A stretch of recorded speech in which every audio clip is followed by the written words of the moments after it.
ఇక ఉమ్మడి వరంగల్ జిల్లాలో బంద్ కారణంగా ఆర్టీసీ బస్సులు డిపోలకి పరిమితమయ్యాయి. మహబూబ్ నగర్ ఆర్టీసీ డిపో ముందు ధర్నాలో భారత రాష్ట్ర సమితి నేత శ్రీనివాస్ గౌడ్ పాల్గొన్నారు. నిజామాబాద్, వికారాబాద్ ఆర్టీసీ డిపోల ముందు నేతలు ఆందోళనకు దిగారు. మరోవైపు బంద్కు శాంతియుతంగా నిర్వహించుకోవాలని డీజీపీ సూచించారు. ఇక దీనిపై మరింత సమాచారాన్ని మా ప్రతినిధి హరీష్ లైవ్ ద్వారా అందిస్తారు. హరీష్, చెప్పండి, బంద్ జరిగే ప్లేస్ లో ప్రధానంగా ఎలా ఉంది, అక్కడ బంద్ ఎలా కొనసాగుతుంది, అప్డేట్స్ ఏంటి? 42% రిజర్వేషన్ కల్పించాలి. దీన్ని 9 షెడ్యూల్లో చేర్చాలి. చట్టబద్ధత ఈ రిజర్వేషన్ కి సంబంధించి కూడా కల్పించాలని కూడా బీసీ సంఘాల జేఏసీ రోజు మాట్లాడినాను. ఒకరిద్దరు మంత్రులు అవుట్ ఆఫ్ స్టేషన్ వాళ్ళు తప్ప జాగృతికి సంబంధించిన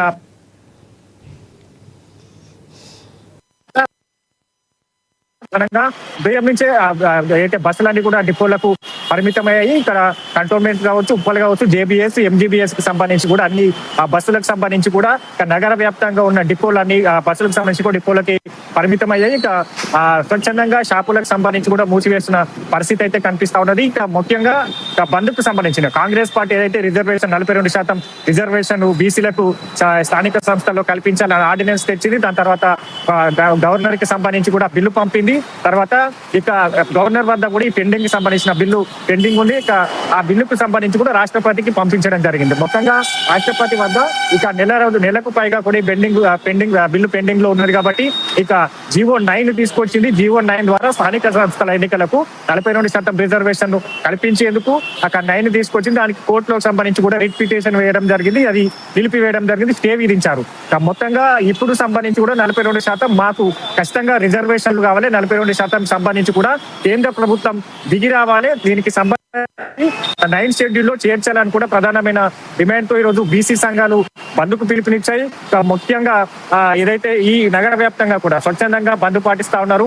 ప్రధానంగా హైదరాబాద్ కి సంబంధించి కూడా జిల్లాల నుంచి వచ్చే బస్సులు కూడా హైదరాబాద్ కి రావట్లేదు. ఆ జిల్లాలకు సంబంధించి డిపోలకి పరిమితమైన పరిస్థితి అయితే కనిపిస్తా ఉన్నది.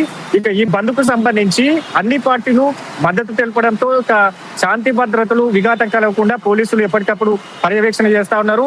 ఇక శాంతియుతంగా ఈ బంద్ను పాటించాలి, నిరసన తెలపాలని కూడా ఇప్పటికీ అన్ని ప్రధాన పార్టీలకు సంబంధించి కూడా సూచన చేసిన నేపథ్యం అయితే కనిపిస్తా ఉన్నది. కాసేపటి క్రితం అంబర్పేటకు సంబంధించి కూడా పిసిసి చీఫ్ ఈ బంద్కు సంబంధించి కూడా పూర్తిగా నగర వ్యాప్తంగా కొనసాగుతున్న బంద్ను పర్యవేక్షిస్తున్నారు.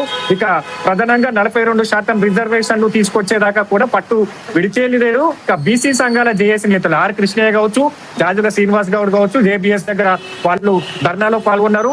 ఇక దీనికి సంబంధించి కూడా ప్రధానంగా కాంగ్రెస్ పార్టీ తీసుకొచ్చిన రిజర్వేషన్లకు సంబంధించి కూడా ఆ కోర్టులో స్టే విధించడం జరిగింది. కాబట్టి కేంద్ర ప్రభుత్వం పైన ఒత్తిడి తేవాలి. ఒత్తిడి తెచ్చి 9 షెడ్యూల్లో సంబంధించిన బిల్లును చేర్చే విధంగా కూడా కార్యాచరణ ఉంటది. ఈ రోజు బంద్లో పాల్గొనడం, తదుపరి కార్యాచరణ కూడా భవిష్యత్తుకు సంబంధించిన కార్యాచరణ కూడా ప్రకటిస్తామని కూడా బీసీ సంఘాల జేఏసీ నేతలు చెప్తున్న పరిస్థితి అయితే కనిపిస్తా ఉంది.